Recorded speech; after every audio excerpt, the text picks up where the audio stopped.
Channel S ডিজিটালকে স্বাগতম। দর্শক, এই মুহূর্তে আমি অবস্থান করছি আব্দুল্লাহপুর বেলি ব্রিজে। এই আব্দুল্লাহপুর বেলি ব্রিজটি তুরাগ নদীর উপরে নির্মিত। এই বেলি ব্রিজটির পূর্বে একটি পূর্ণাঙ্গ ব্রিজ ছিল, যে ব্রিজটি অনেক পুরাতন ব্রিজ। এই ব্রিজটি ঢাকা ময়মনসিংহ হাইওয়ে রোডের সংযোগ ব্রিজ এবং এটা অনেক পুরাতন ব্রিজ।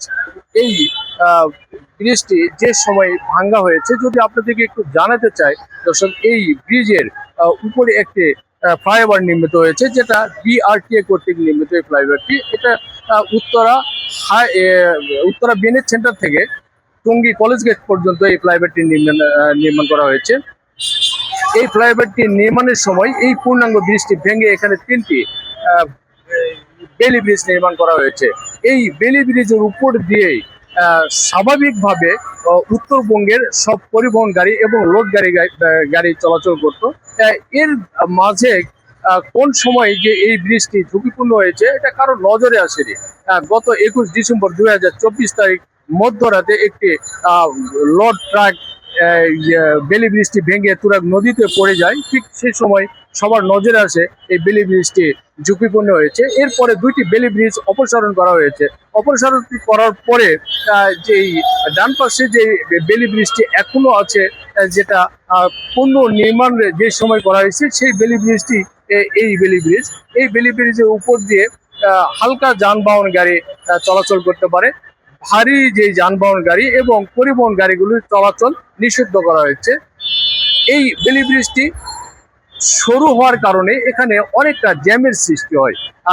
এক পাশ থেকে গাড়ি উঠলে অপোজিট পাশ থেকে আর গাড়ি এই বেলি ব্রিজে উঠতে পারে না, সেই কারণে দুই পাশে জ্যাম লেগেই থাকে।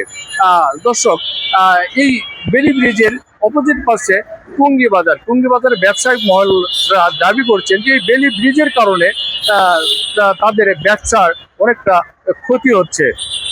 এই বেলি ব্রিজের কারণে অনেক ক্রেতা সাধারণ টুঙ্গি বাজারে তাদের কেনাকাটার জন্য যেতে পারে না। সেই কারণে তাদের ব্যবসার অনেকটা লভ্যাংশ কমে গেছে বলে তারা দাবি করছেন। এবং তারা এটাও দাবি করছেন যে এই বেলি ব্রিজটি যদি পূর্ণ নির্মাণ করা হয়, তাহলে তাদের ব্যবসার সেই পণ্য, মানে আগের যে ব্যবসার প্রফিটের অবস্থান ছিল, ঠিক তারা সেই অবস্থানে আবারও ফিরে আসবেন। এবং আরেকটু জানাতে চাই যে এই বেলি ব্রিজের উপর দিয়ে ঢাকাগামী যে গাড়ি চলাচল করতো, ঠিক মহাখালী বাস স্ট্যান্ড থেকে বাস ছেড়ে আসা বাসগুলো এই আব্দুল্লাহপুর সাব কাউন্টার থেকে এখান থেকে যাত্রী নিয়ে তাদের নিজ নিজ গন্তব্যস্থানে চলে যায়। এবং সেই গাড়িগুলোর যাওয়ার যে পথ, সেই এই তুরাগ নদীর উপরে যে ব্রিজটি, এই ব্রিজের উপর দিয়েই যেতে হবে। এই ব্রিজটি পুনর্নির্মাণ না হওয়ার কারণে এই যাত্রী পরিবহনের যেই মালিক, শ্রমিক এবং অনেক যাত্রীদের অনেকটা ভোগান্তির সৃষ্টি হয়।